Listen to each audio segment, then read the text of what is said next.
నమస్తే, welcome to our channel. నేను ప్రియాంకారావు. ఈరోజు Feb 3.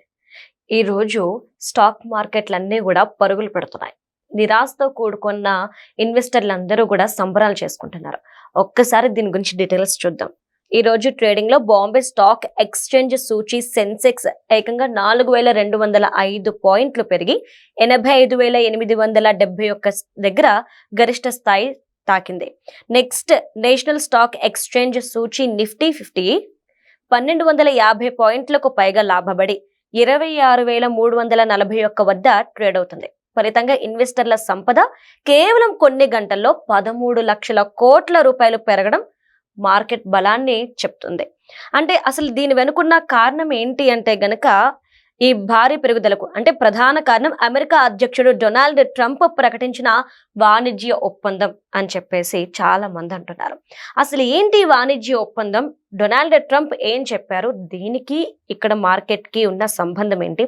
అండ్ ఇందులో మోడీ పాత్ర ఏంటి అనేది కూడా తెలుసుకుందాం. దీని గురించి మనతో మాట్లాడడానికి ప్రముఖ పొలిటికల్ అనలిస్ట్ డివి శ్రీనివాస్ గారు ఉన్నారు. ఆయన అడిగి తెలుసుకుందాం. నమస్కారం సార్. నమస్తే సార్, ఇన్ని రోజులు వెండి కావచ్చు, లేదంటే బంగారం కావచ్చు, ఇటు స్టాక్స్ కావచ్చు డీలా పడిపోయినాయి. అంటే బంగారం వెండి ధరలు అమాంతం పెరిగిపోతున్నాయి. ఇటు స్టాక్స్ కూడా అనుకున్నంత లాభాలు లేవు. కానీ ఈ రోజు సడన్ గా మార్పు వచ్చింది అన్నిటిలోనూ. దీనికి రీజన్ ఏంటి అంటే ఇటు ట్రంప్ అలానే మోడీ వీళ్ళిద్దరూ కుదుర్చుకున్న ఒక ఒప్పందం అంటున్నారు. అసలు ఏంటి ఆ ఒప్పందం? దీని ప్రభావం ఈ విధంగా ఎందుకుంది?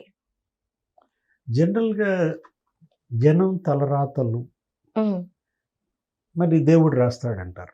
నిజమే సార్. తలరాత నా తలరాత అనుకుంటారు. అవును. అదే మరి భగవంతుడు నుదిటి రాత ఆ, అంటే ఆయన దేవుడు. మరి అంటే ఇప్పుడు వీళ్ళు దైవాంశ సంభూతుల ఈ పాలకులు, వీళ్ళు ఇవాళ జనం తలరాతలు వీళ్ళు రాస్తున్నారా, మారుస్తున్నారా? ఉమ్, అంటే ఒక్క నిర్ణయం ఉమ్, ఏ విధంగా జనం తలరాతల్ని మారుస్తోంది. ఉమ్, అసలు కుదేలు చేస్తున్నాయి, మార్కెట్ని కుదేలు చేస్తున్నాయి, అసలు బతుకుల్ని చల్లా చెదురు చేస్తున్నాయి. చేస్తున్నాయి. ఎవరిచ్చారు వీళ్ళకి ఆ అధికారం? మీరు పాలకులుగా, ఇప్పుడు రాజరికం కాదు ఇది. ఇదేంటిది? ప్రజాస్వామ్యం. దేశంలోనే ప్రపంచంలోనే అతిపెద్ద ప్రజాస్వామ్య దేశాలు ఈ రెండు. ఉమ్, ఏది అమెరికా లేకపోతే భారత్. ఇప్పుడు బ్రిటిష్ నుంచి వచ్చినవే కదా. మనం అసలు ఆ రెండు రాజ్యాంగాలని కలిపి మనం రాసుకున్నాం. ఉమ్, మన భారత రాజ్యాంగం, అటు అమెరికా రాజ్యాంగం, ఇటు బ్రిటిష్ రాజ్యాంగం. అవును, అంటే ఇప్పుడు మీకు ఇచ్చింది అధికారం, ఆయనకి 4 ఏళ్ళు ఇచ్చారు, అవును. ఈయనకి 5 ఏళ్ళు ఇచ్చారు. మీ నిర్ణయాలు ఎలా ఉండాలి? ఇప్పుడు విశ్వ మానవాళి శ్రేయస్సు కోరాలి, ఉమ్, మీ దేశం యొక్క ప్రజల సంక్షేమం చూసుకోవాలి, ఉమ్, మీ దేశ సంపద నిలబెట్టుకోవాలి, ప్రపంచ సంపద బూడిద కాకుండా చూడాలి. ఉమ్, ఈ టారిఫ్ వార్ ఏంటి, ఈ సుంకాలేంటి? అసలు ఇది ఒక ట్రేడ్, ఇది ఒక జూదం లాగా, ఉమ్, ఇది ఒక ఆటలాగా మారింది.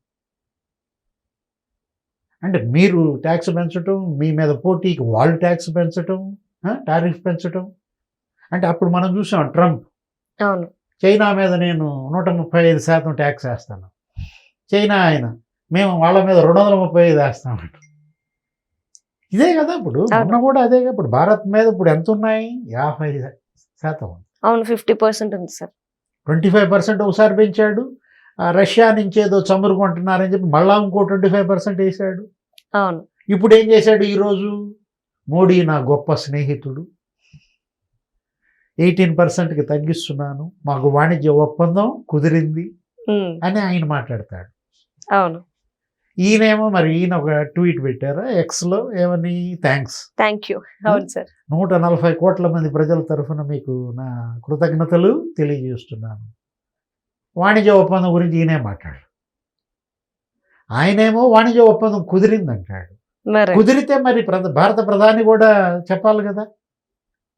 అంటే ఒక గేమ్ నడుస్తున్నట్టుంది. ఏది? ట్రంప్కి మోడీకి మధ్య గేమ్ అనాలా దీన్ని? లేదు ట్రంప్ వర్సెస్ ప్రపంచ దేశాల. ఉమ్, అసలు ఎందుకు ఇచ్చారు మీకు అధికారం? ఏ విధంగా నువ్వు ఈ రూపాయి విలువ లేకపోతే డాలర్ విలువ పతనం చేసే హక్కు నీకెక్కడు? ఇప్పుడు మనం తీసుకున్నాం ఏది? రష్యా మొన్న పుతిన్ వచ్చారు ఉమ్, భారతదేశం.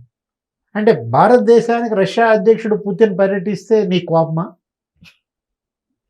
లేదు, మోడీ చైనా వెళ్ళారు, ఉమ్, అక్కడ చైనా ప్రధానితో అక్కడ అధ్యక్షుడితో మరి మరి మాటలు ఒప్పందాలు.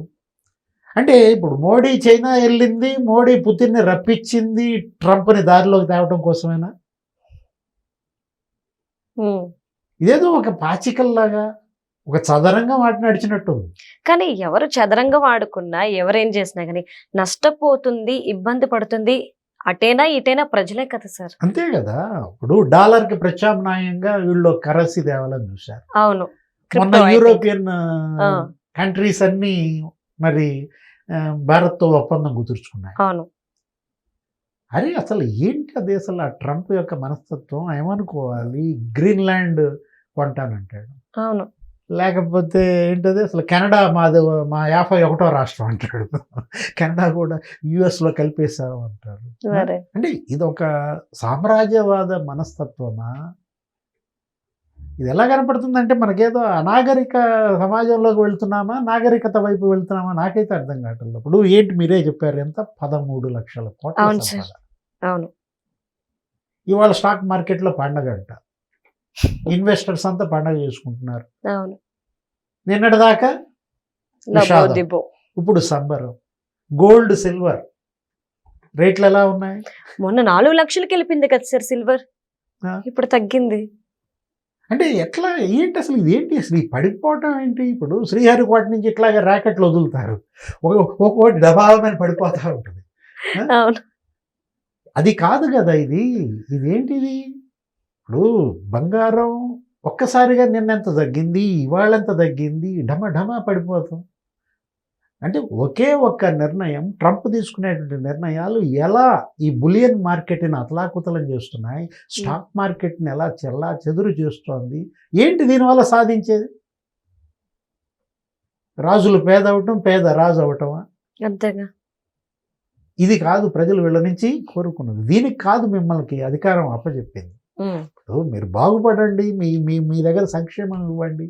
ఈ బెదిరింపులు ఏంటి, ఈ బ్లాక్ మెయిలింగ్ ఏంటి? గతంలో చూడలేదు. ఎంతమంది అధ్యక్షులు పనిచేశారమ్మా అమెరికాకి? ఉమ్. ఎప్పుడన్నా ఏ అధ్యక్షుడి హయాంలో అయినా ఈ విధంగా ప్రపంచ దేశాలు ఇలా అతలాకుతలం అయ్యాయా? లేదు. అరే ఆ ఉక్రెయిన్ వారు దీనికి దానికి పోలుస్తారు, మళ్ళీ పక్కన దేశం అధ్యక్షుడిని తీసుకొచ్చేస్తారు, కిడ్నాప్ చేసి. కిడ్నాప్. అరే రాత్రికి అసలు రాత్రి. ఏంటిది అసలు మధురై? అంటే అసలు అది ఆ దేశం అంటే ఏ విధంగా నీకు ఆ హక్కు ఉంది? మరి. సామ్రాజ్యవాద కాంక్ష అసలు నాకేం తెలియదు, మనకేం అనిపించట్లేదు. అప్పుడు అలెగ్జాండర్ చేసిన దానికి దీనికి ఏంటి తేడా కనపడుతుంది? మహమ్మద్ గజని అప్పుడంటే రాజరికం, ఏదో ఆక్రమణలు, అవును. ఒక ఆధిపత్యం, ఆ దేశాలు జయించాలన్న ఒక పిచ్చి. అంటే అమెరికా అంటే ప్రపంచానికి పెద్దన్న పాత్ర పోషిస్తుంది అని పదే పదే ట్రంప్ చెప్తూ ఉంటారు. పెద్దన్నంటే ఏంటి? పెద్దన్నంటే నువ్వు కమాండ్ చేయటమా, డిక్టేట్ చేయటమా? పెద్దన్నంటే ఎలా ఉండాలి? ఒక ఆప్యాయత, ఒక గౌరవం, కుటుంబం కదా. ఇప్పుడు మొత్తం ఇదంతా కూడా ఒక వసుధైక కుటుంబం కుటుంబం. అంటాం. ఇప్పుడు మొత్తం ప్రపంచం అంతా అసలు ఏది ఆ భావన ఎక్కడుంది?